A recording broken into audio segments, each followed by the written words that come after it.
Voilà, alors nous allons suivre le déroulement de votre première séance de travaux pratiques de biologie animale, qui est de la dissection du poussin, qui est un oiseau. Alors pourquoi ce TP? C'est pour voir qu'il y a une différence au niveau de l'appareil digestif quand on compare par rapport à celui que vous connaissez chez les mammifères. Donc dans un premier temps, vous allez suivre les différentes étapes de la dissection.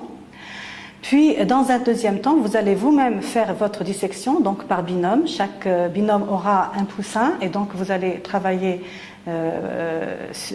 ensemble. Voilà, donc le but du TP d'aujourd'hui, c'est d'étudier l'appareil digestif du poussin.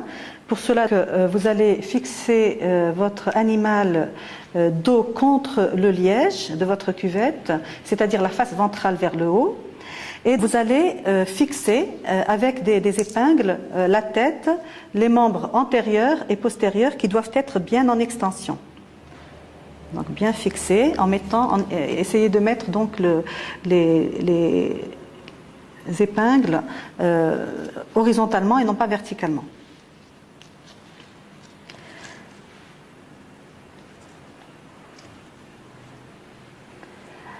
Voilà, après cette étape de fixation, donc vous allez humidifier avec un petit peu d'eau, donc le duvet, donc toutes les plumes de la face ventrale.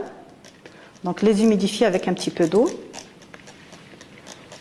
Et tout doucement, donc vous allez les déplumer exactement comme quand vous déplumez un poulet chez vous à la maison.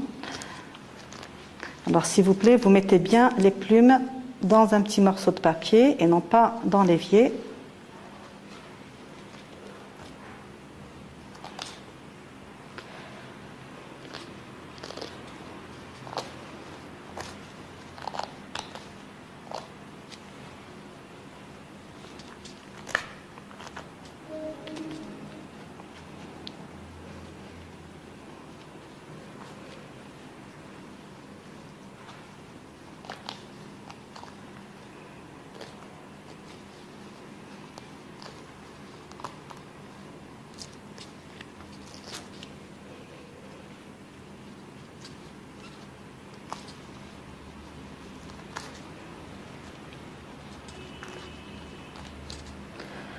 Voilà, donc après avoir enlevé toutes les plumes, vous allez repérer une région qui se situe juste en avant du cloaque. Donc le cloaque, c'est l'orifice qui se situe donc dans la région postérieure. Et donc juste en avant de ce cloaque, vous allez pincer tout doucement avec une pince et vous allez faire ce qu'on appelle une petite boutonnière ou incision de la peau, de manière à découper la peau de l'animal sur sa face ventrale. Alors, avant de couper, vous allez prendre cet instrument qu'on appelle la sonde cannelée. C'est pour, en fait, couper au-dessus de la gouttière de la sonde cannelée pour ne pas abîmer les organes qui se situent en dessous. Vous enfoncez la sonde cannelée sous la peau, en direction du cou, et vous allez découper le long de cette sonde cannelée la peau de la face ventrale.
Voilà, donc bien tirer sur les volets de la peau.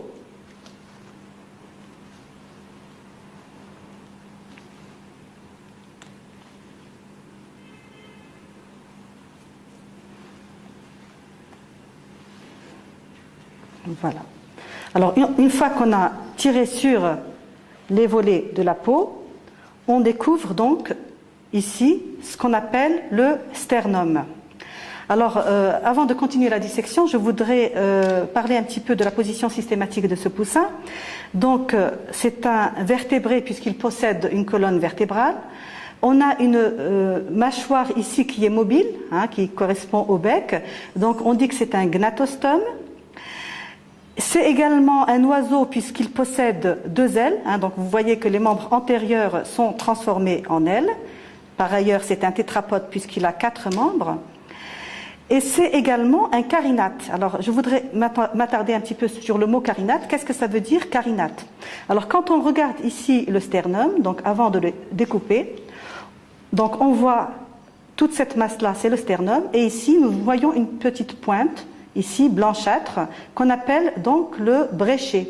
Alors, pourquoi carinate? Parce que il y a présence d'un bréchet, qu'on voit ici, sur le sternum, en forme de carène. Alors, qu'est-ce que c'est que le carène? C'est la partie inférieure d'un bateau, hein, qui est sous l'eau.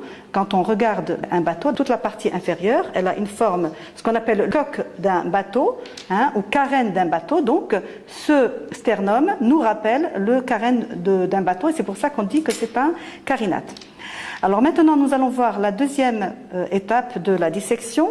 Donc, on va découper ce sternum. Et pour ça, comme nous avons fait tout à l'heure une boutonnière juste en avant de la région cloacale, nous allons faire une petite boutonnière ici, donc à la pointe du bréchet. Alors là, il va falloir couper un petit peu de manière plus forte, avec des ciseaux, si possible, un peu plus forts, parce que c'est du muscle, donc il va falloir... Ça résiste, et donc il va falloir couper un petit peu plus fort. Voilà, donc faire une petite boutonnière à la pointe du bréchet. Faites bien attention à ne pas abîmer, bien sûr, les organes qui se situent en dessous.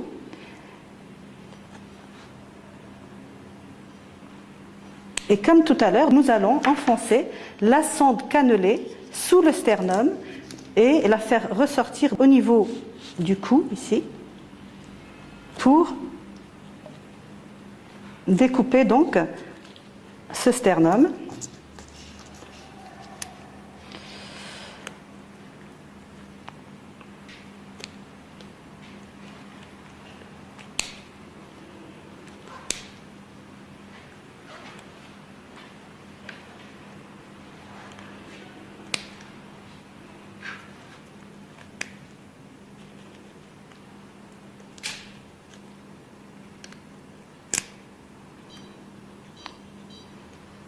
Donc toujours le long de la sonde cannelée.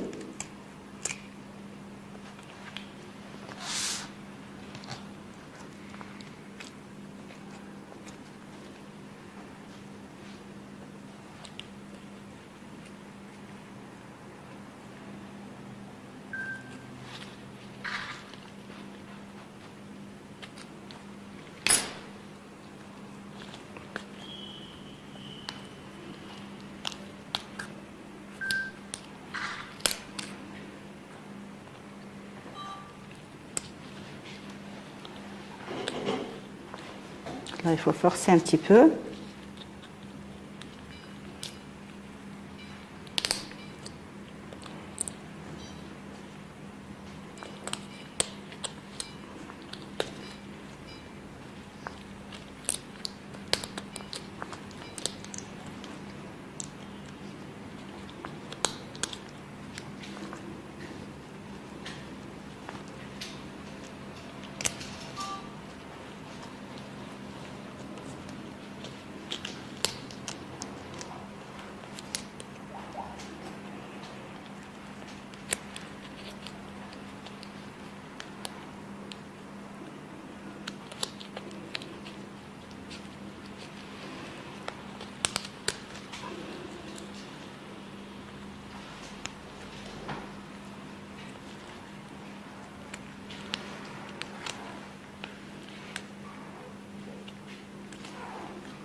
Sectionner carrément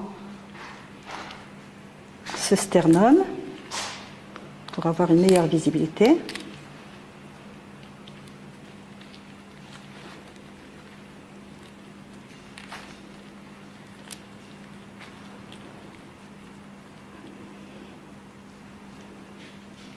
Ou l'épingler, à vous de choix.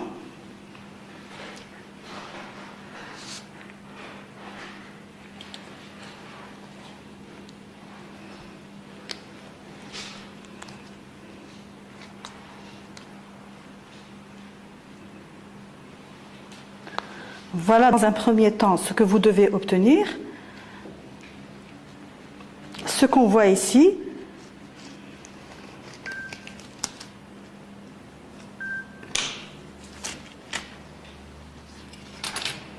alors, dans un premier temps, nous voyons ici une grosse poche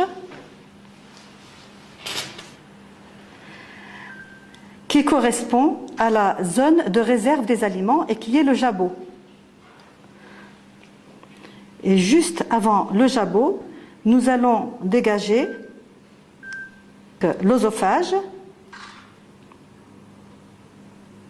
qui fait suite au bec. Juste après le bec, donc nous avons la continuité, c'est l'œsophage. C'est le début de l'appareil digestif qui lui se poursuit par le jabot. Alors le rôle du jabot, c'est réserve alimentaire et c'est pour ça que nous avons toutes les graines qui sont à l'intérieur. Et ensuite, faisant suite au jabot, nous avons encore la continuité de l'œsophage. Alors attention, ne pas confondre l'œsophage qui est un muscle lisse avec la trachée qui est juste à côté, qui fait partie de l'appareil respiratoire et qui est plutôt constitué d'anneaux. Donc on sent un cartilage, à ne pas confondre avec l'œsophage qui lui fait partie de l'appareil digestif. Donc nous avons également ici l'œsophage. Et là, avant de continuer la dissection du poussin, nous allons repérer quelques organes en place, notamment le cœur, bien sûr qui ne fait pas partie de l'appareil digestif. Et là, nous voyons ici le foie et ici une grande masse qui va recouvrir tout le reste de l'abdomen, donc c'est-à-dire tout le reste de l'appareil digestif. Alors, dans un premier temps, ce qu'il faut faire, c'est sectionner le cœur pour voir la continuité de l'œsophage avec le reste de l'appareil digestif. Pour cela, on va soulever le cœur. Le cœur, normalement, est recouvert d'une membrane qu'on appelle le péricarde.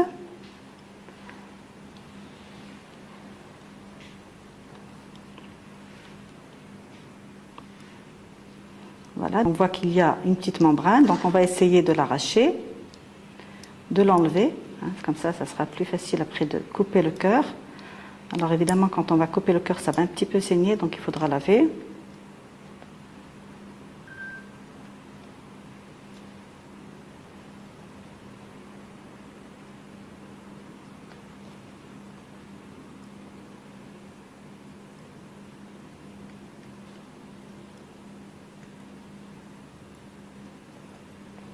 Voilà, donc on voit ici le cœur avec ventricule, oreillette.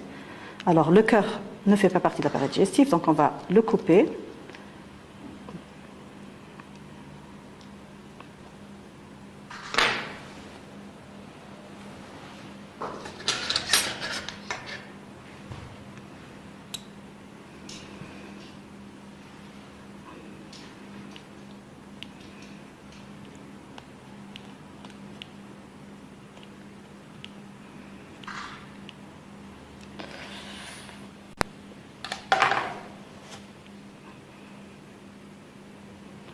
Alors, de préférence, il faudrait passer le poussin sous le robinet pour nettoyer le sang.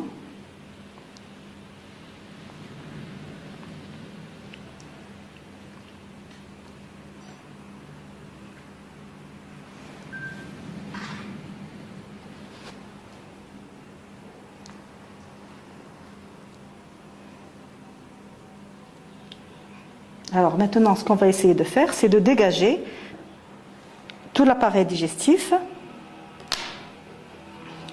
Alors, je reprends ici la suite de l'œsophage.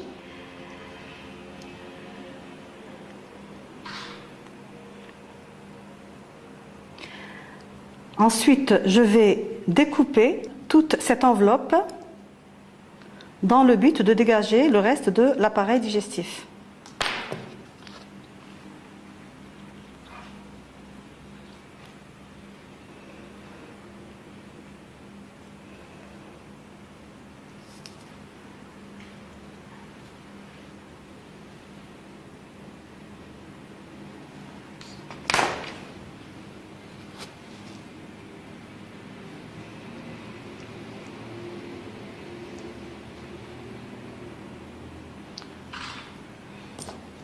Alors, avant de dérouler l'appareil digestif, nous observons ici le foie. Donc vous voyez qu'on a le foie constitué de 2 lobes. On voit ici une partie de l'estomac que l'on appelle le gésier. Nous allons voir son rôle dans un petit instant. Et nous voyons ici un mésentère qui va regrouper tout l'intestin. Alors là encore, nous allons couper ce mésentère de manière à dérouler l'intestin.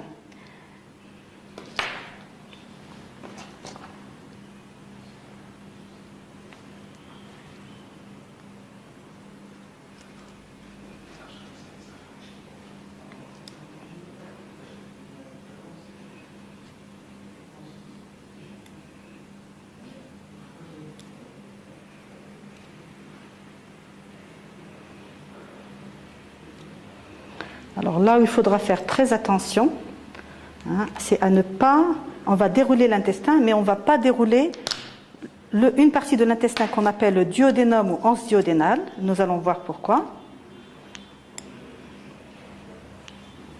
Voilà, donc on va essayer tout doucement de dégager.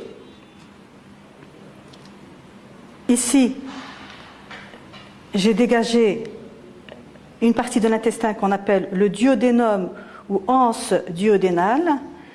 Cette anse duodénale comprend une anse descendante, c'est-à-dire qui descend, et une anse ascendante qui monte. Alors, surtout ne pas dérouler cette partie, c'est-à-dire ne pas écarter les 2 branches ascendantes et descendantes. Pourquoi?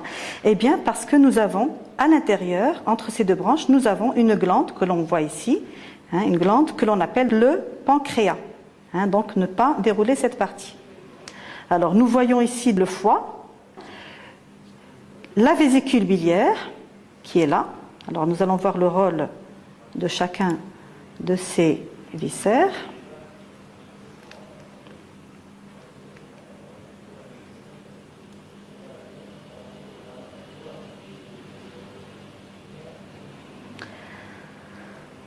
Et dans la partie terminale, il va falloir maintenant dérouler l'intestin,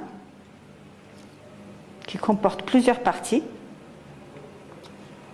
Donc là, on va couper le mésentère.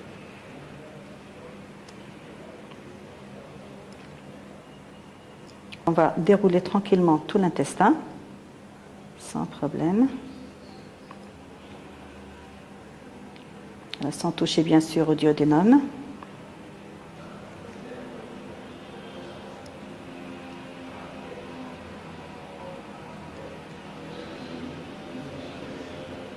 Voilà. Et alors, quand on arrive dans la partie terminale de l'intestin,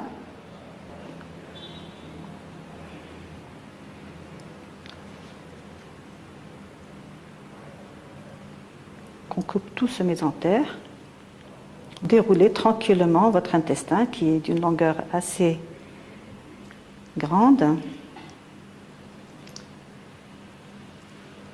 Et là donc, il va falloir repérer dans la partie terminale de l'intestin une bifurcation dans la partie terminale qu'on appelle les cécas digestifs. On dit un cécum et 2 cécas digestifs. Alors, il faudra tout doucement essayer de séparer les 2 cécas digestifs, voilà, du reste de l'intestin. Voilà, le premier cécum. Et ensuite, je vais décoller le deuxième.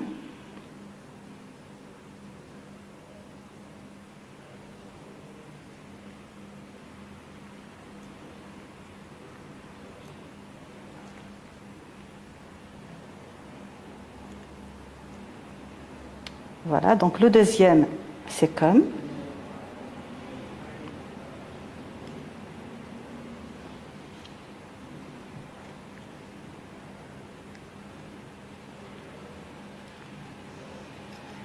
Voilà, je déroulerai dans un petit moment tout l'appareil digestif.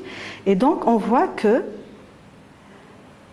juste après l'expansion des deux CK digestifs, nous avons la partie terminale de l'intestin, qui est donc le rectum, qui lui débouche dans le cloaque. Et nous allons voir le rôle du cloaque. Alors, avant de continuer, donc j'attendais d'éponger un petit peu parce que ça continue de saigner, je voudrais dégager la continuité entre l'œsophage et ce qu'on appelle le ventricule subcenturier. Alors le ventricule subcenturier, c'est la première partie de l'estomac. Tout à l'heure je vous ai dit que l'estomac était constitué de deux parties. Je vous ai montré le gésier et maintenant je vais vous montrer la première partie qui est le ventricule subcenturier.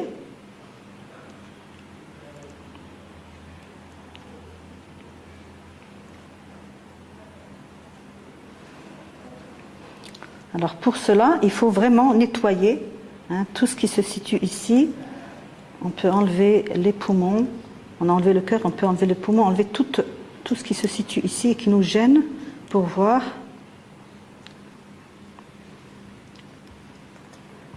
Donc cette continuité-là.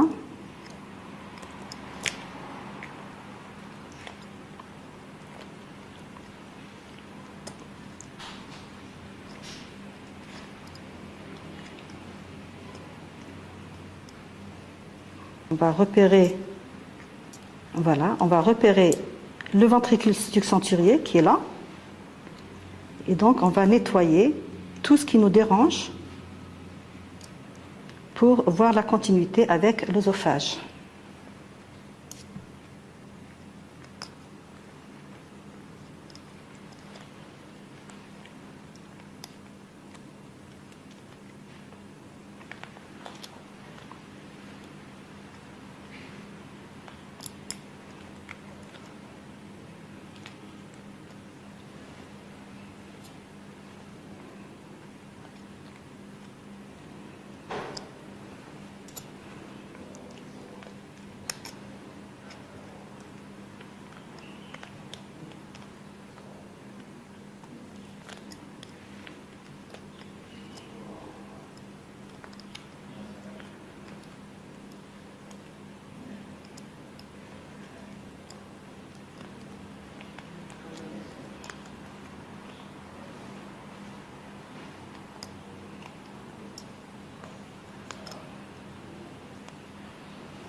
Voilà, donc on voit bien que maintenant,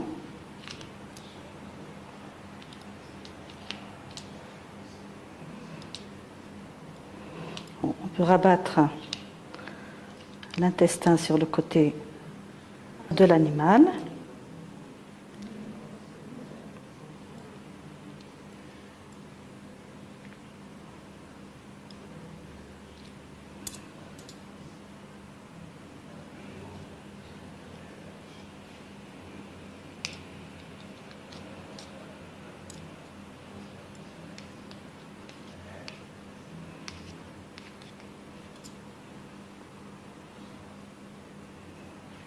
Voilà.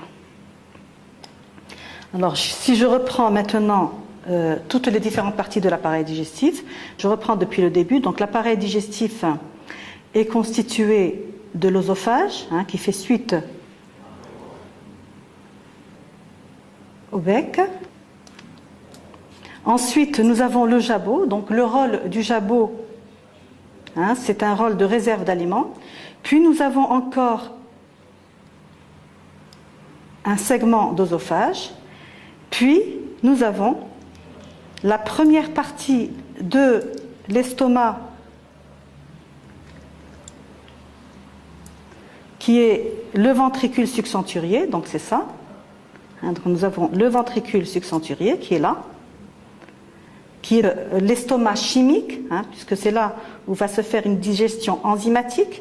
Puis nous avons ici le gésier broyeur qui va jouer un rôle mécanique, le rôle mécanique de l'estomac. Puis nous avons, suite au gésier, nous avons le duodénum, comme je le disais tout à l'heure, avec une anse descendante, une anse ascendante et le pancréas. Alors, le rôle du pancréas, c'est de sécréter du suc pancréatique qui va être déversé dans l'intestin. Puis, il va déverser le suc pancréatique par ce qu'on appelle les canaux pancréatiques.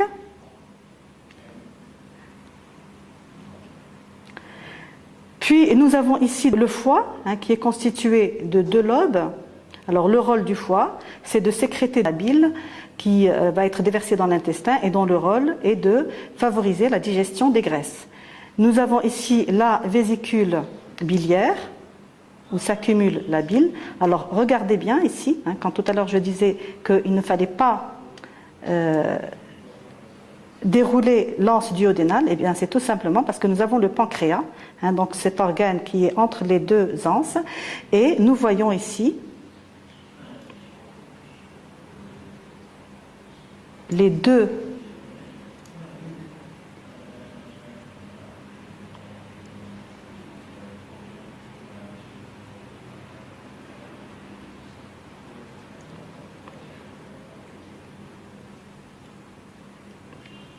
Alors, les 2 canaux sont là. Donc, on voit ici, il y en a un et puis un deuxième qui vont venir donc du foie vers les intestins. Alors, faisant suite à ce duodénum, nous avons donc tout l'autre intestin, donc toute l'autre partie terminale de l'intestin. Nous avons le jéjunum, c'est toute cette partie-là, qui se poursuit par l'ilion. L'ilion, c'est juste avant les 2 CK digestifs, ont un rôle d'absorption et de digestion. Et ensuite, nous avons le rectum, c'est la partie terminale de l'intestin qui, lui, va déboucher dans le cloaque.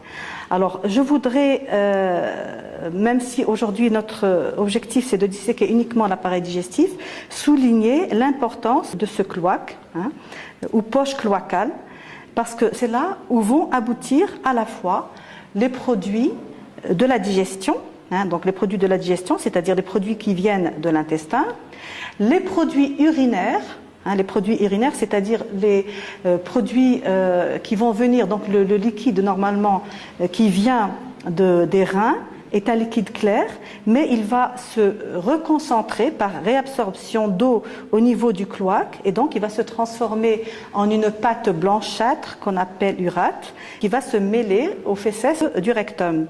Et également, c'est là où vont aboutir, donc toujours la poche cloacale, c'est là où vont, donc voilà cette poche cloacale, c'est là où vont aboutir les produits génitaux, c'est-à-dire oviductes et spermiductes vont déverser leur contenu au niveau de la poche cloacale. Donc à bien retenir que la poche cloacale, c'est là où aboutissent à la fois les produits excréteurs, génitaux et urinaires.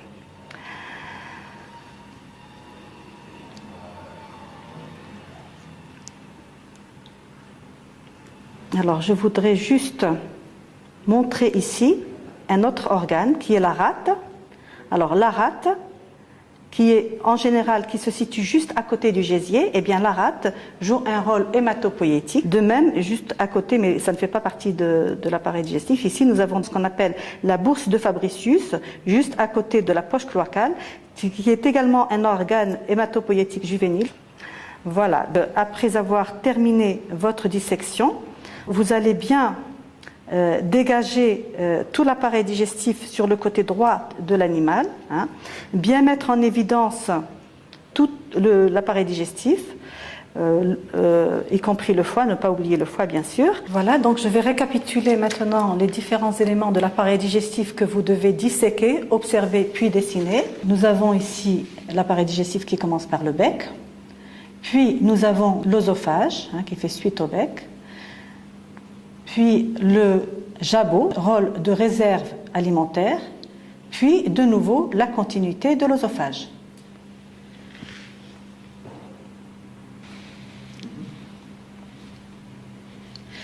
Faisant suite à l'œsophage, nous avons l'estomac qui est constitué de deux parties. L'estomac, c'est tout ça. Nous avons la première partie qui est le ventricule succenturier, qui est l'estomac chimique, donc digestion enzymatique. Puis la deuxième partie de l'estomac, qui est le gésier broyeur, qui joue un rôle d'estomac mécanique. Suite au gésier, nous avons l'anse duodénale. L'anse duodénale avec deux parties, une anse qui descend, donc on va l'appeler anse descendante, puis une anse qui va monter, on va l'appeler anse ascendante donc qui monte. Et entre les deux anses, nous avons une petite glande ici qui correspond au pancréas. On voit ici on voit donc le foie constitué de deux lobes, la vésicule biliaire, et on voit que ici nous avons donc les deux canaux qui sont là, qui viennent du foie vers le duodénum. Donc c'est ces deux canaux qui vont, voilà le premier, puis le deuxième, donc qui vont déverser le contenu du foie dans l'intestin. Voilà le premier et voilà le deuxième.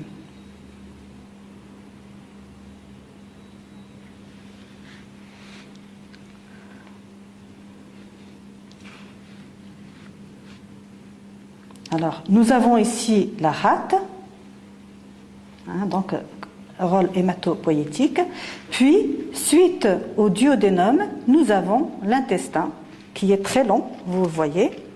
Ce n'est pas la peine de le dessiner dans la totalité, il faudra dessiner le début, vous mettez des points de suspension et vous reprenez l'intestin vers la fin. Et dans la partie terminale, cet intestin va subir une bifurcation, c'est-à-dire des expansions latérales pour donner les deux CK digestifs. On dit un C comme deux CK avec A sans S.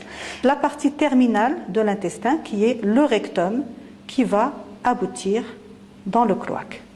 Une fois que vous aurez terminé votre dissection, vous allez devoir dessiner l'appareil digestif.